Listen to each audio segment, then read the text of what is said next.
예, 그 기계학습 개론이라는 수업을 제가 담당했고요. 예, 과목 코드로는 IC3045가 되고요. 제가 사용한 그 글로벌 컨텐츠 수업은 그 스탠포드 대학교의 CS229 머신러닝이라는 수업을 가지고 사용했습니다. 수업 방식은 이제 학생들에게 매주 제가 어떤 그 선정한 강의 영상을 학습하라고 안내를 하면 학생이 그 수업을 학습을 하고요. 그리고 그 다음 주에 그 학생들이 가진 어떤 질문을 토대로 그 온라인 실시간 강의를 통해서 질의응답 혹은 좀 부연 설명을 덧붙이는 방식으로 수업을 진행하였습니다. 수업 진행 방식에서는 이제 그 매주 학생들이 수업을 듣고 제가 금요일 그 자정까지 질문을 이렇게 아이캠퍼스 게시판에 올리라고 제가 이렇게 안내를 했고요. 그럼 그 질문을 올린 학생에 한해서 이 학생이 공부를 제대로 했구나라고 판단을 해서 출석을 그렇게 체크를 했고요. 이게 이제 저희 학과의 기존의 어떤 다른 교수님께서 사용하던 방식을 제가 채택해서 사용을 했습니다.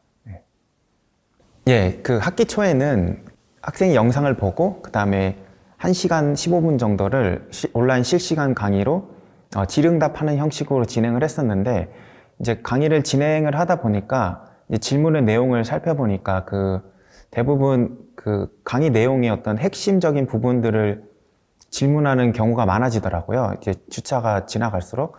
그래서 제가 그걸 보고 판단하건대 아무래도 학생들이 핵심 내용을 잘 이해하지 못한다는 느낌을 받아서 이대로는 조금 진행 힘들겠다 싶어서 그 한 차실을 더 늘려서요. 온라인 실시간 강의를 이제 2번 하기로 하고 이제 첫 번째는 그 온라인 영상 강의를 리뷰하고 좀 다른 해석을 붙이고 좀 쉬운 방법으로 설명하는 그런 세션을 가졌고요. 나머지 차시에는 학생들이 이제 올린 질문을 좀 더 심화 있게 질의응답하는 방식으로 진행을 했습니다.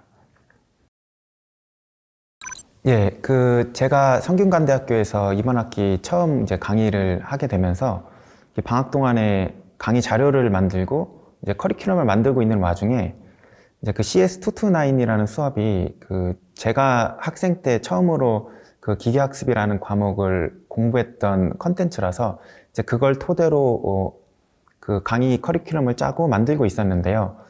그때 마침 이제 학교에서 글로벌 컨텐츠 수업을 진행한다고 하길래 그러면 좀 오리지널 컨텐츠를 학생들에게 제공하는 것도 나쁘지 않겠다 싶어서 글로벌 수업으로 진행을 하게 되었고요.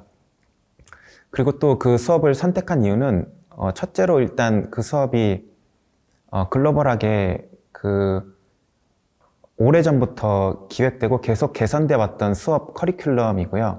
그래서 많은 유수 대학들이 이제 그 수업의 기반으로 또 머신러닝 수업을 이제 개설하고 해서 그래도 학생들에게 가장 오리지널 컨텐츠인 그 수업을 제공하는 게 좋겠다라고 생각해서 그 수업을 선택했고, 둘째로는 이제 제가 그 수업을 통해서 공부를 했기 때문에 과거에 제가 이해하지 못했던 내용을 학생들에게 제가 이제 이해한 방식으로 설명을 하면 내가 겪었던 어떤 시행착오를 조금 줄일 수 있겠다라는 생각에 그 컨텐츠를 사용하게 되었습니다. 예, 개인적인 생각으로는 아무래도 학생들 입장에서 이제 동일한 컨텐츠로 뭐 해외 유수 대학 컨텐츠를 같이 공부한다는 입장에서 좀 큰 동기부여가 되는 것 같다는 생각을 받았고요.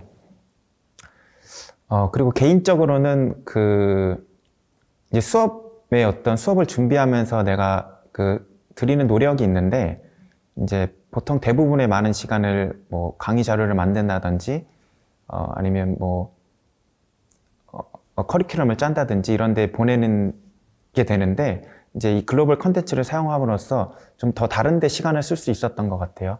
뭐 좋은 숙제를 만든다든지 아니면은 좀 더 쉬운 가르칠 수 있는 방법을 내가 개발을 해서 학생들한테 가르쳐 준다든지, 그래서 전체적으로는 그 좋은 컨텐츠를 가지고 그거를 잘 활용할 수 있는 방법을 이제 개발함으로써 그 좀 더 완성도 높은 수업이 될 수 있지 않았나라고 생각합니다. 그리고 이 글로벌 수업 자체가 그 기본적으로는 그 플립 클래스 형식을 이제 띠고 있는데요. 그러니까 학습을 미리 하고 그에 관해서 질의응답을 하는 방식인데 그렇다 보니까 개인적으로 그 학생 참여를 좀 유도하려고 노력을 많이 했습니다. 수업 시간에 질문을 하면 가산점을 준다든지 아니면 제가 질문을 해서 뭐 좋은 대답을 하면 또 제가 가산점을 준다든지 그렇게 인터랙션 하려고 이제 노력을 많이 했는데 그렇게 하다 보니까 그 강의 평가 중에서 뭐 이제 교수와 그 의사소통하는 부분이 좋았다라는 이런 몇 개 후기를 제가 볼 수 있었습니다.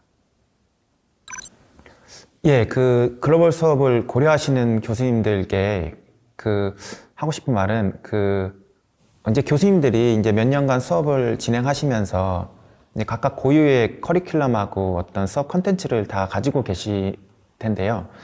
이제 고유의 컨텐츠하고 그 글로벌 수업 컨텐츠하고 같이 결합이 되면 더 좋은 완성도 높은 수업이 될 거라고 생각이 들었습니다. 그러니까 예를 들어 이제 글로벌 수업 컨텐츠로 수업을 진행하다 보니까 어떤 제약에 의해서 그냥 중요한 컨텐츠를 그쪽에서 빼먹는 경우도 있고요. 그리고 기존의 컨텐츠를 학생들이 이해하기 어려운 부분도 많이 있어서 그걸 이제 다른 쉬운 방법으로 설명을 해준다든지 그리고 나만의 컨텐츠를 거기에 좀 추가를 시켜서 좀 완성도 있는 그 커리큘럼과 컨텐츠를 만들 수 있다고 생각이 들더라고요. 그래서 단순히 어떤 그 기존에 있는 글로벌 컨텐츠를 그냥 가져다 쓴다는 그런 개념보다는 거기 있는 걸 더 개선을 해서 좀 더 우리 학생들의 환경하고 그런 거에 좀 더 맞는 그런 컨텐츠를 만들어서 학생들에게 제공할 수 있다고 생각이 들었습니다.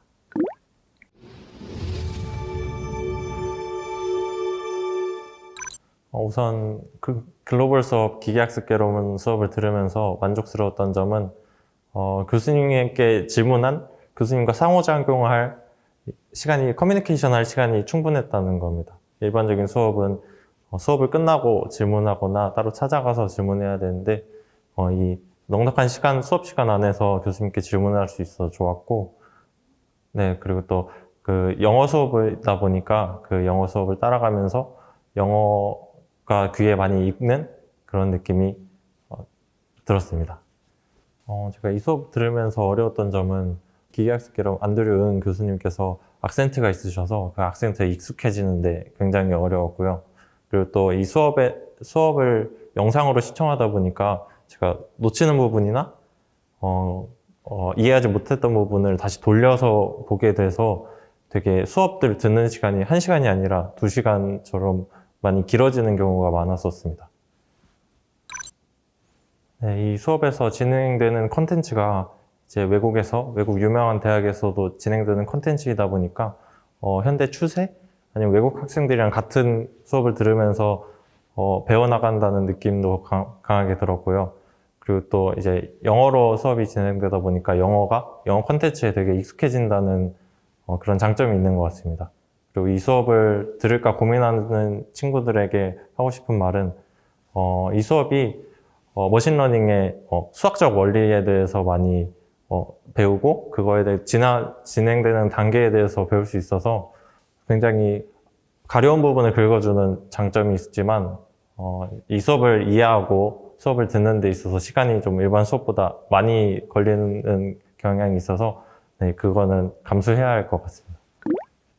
네, 기계학습개론은 앵드류 응 교수님의 이제 CS229이라는 수업을 응용한 수업인데요. 이 수업이 전개되는 방식은 앵드류 응 교수님의 수업을 들은 후에 그 이후에 이제 저희들이 질문을 준비해서 교수님에게 제출을 하면 그 교수님이 이 질문을 실제 세션에서 답을 해주는 그런 수업 방식입니다. 그런데 여기서 어려웠던 점은 이 강의 자체가 수학에 좀 더 몰두한 강의이기 때문에 되게 수학이 어렵습니다. 코딩이나 프로젝트 이런 거면 오히려 쉬울 것 같은데 수학에 대해서 좀 더 기계학습이 왜 수학적으로 이렇게 되는가를 알아보는 수업이기 때문에 수학이 굉장히 어렵습니다. 근데 여기서 이 글로벌 수업이기 때문에 이 수학적인 걸 어려운 거를 이제 교수님께 여쭤볼 수 있어가지고 굉장히 좋았던 것 같습니다. 또한 일반 수업과 다르게 이제 좀 더 많은 질의응답 시간이 보장이 되니까 좀 더 부담 없이 물어보고 할 수 있었던 것 같습니다. 제가 이 수업을 들으면서 크게 이거랑 닮았다라고 느껴진 게 플립드 클래스인데요. 플립드 클래스라는 거는 똑같이 교수님이 강의를 준비하고 학생들이 질문을 준비하고 이제 교수님이 답변을 해주는 그런 강의 방식인데요. 여기에서 이 글로벌 수업은 이 강의를 만드는 주체가 이제 앵드류 응 교수님으로 바뀌었다고 볼 수 있습니다. 그런데 이 유사하게 생긴 구조에서 좀 더 다른 점이 있는데요. 그거는 이제 앵드류 응 교수님은 외국인 앞에서 외국인을 위한 영어를 하고 이제 다른 저희 대학 교수님들은 한국인 앞에서 한국인을 위한 영어를 합니다. 그렇기 때문에 같은 영어라도 저희가 알아듣기 좋은 영어가 있고 알아듣기 힘든 영어가 있습니다. 앵드류 응 교수님의 경우는 힘든 경우에 속하는데요. 그렇기 때문에 영어에 익숙하지 않은 사람들이라면 영어 자막이 달린 강의를 듣거나 아니면은 좀 더 영어 실력을 키우거나 해서 이 글로벌 수업을 수강하는 걸 추천드립니다. 또한 플립드 클래스와 유사하다는 점 때문에 또 하나의 특징이 드러나는데요. 그 특징은 바로 수업 양이 많다는 것입니다. 수업 양이 많다는 게 무슨 말씀이냐면 다른 수업은 그냥 수업 하나 듣고 이제 자기가 자습하고 끝인데 이거는 이제 수업을 듣고 질의응답을 고민하고 또 그 질의응답에 해당하는 세션을 들어야 되니까 수업량이 2배가 됩니다. 그렇기 때문에 학생들이 강의를 고려하실 땐 이런 거를 좀 더 신경을 써 주시는 게 더 바람직할 것 같습니다.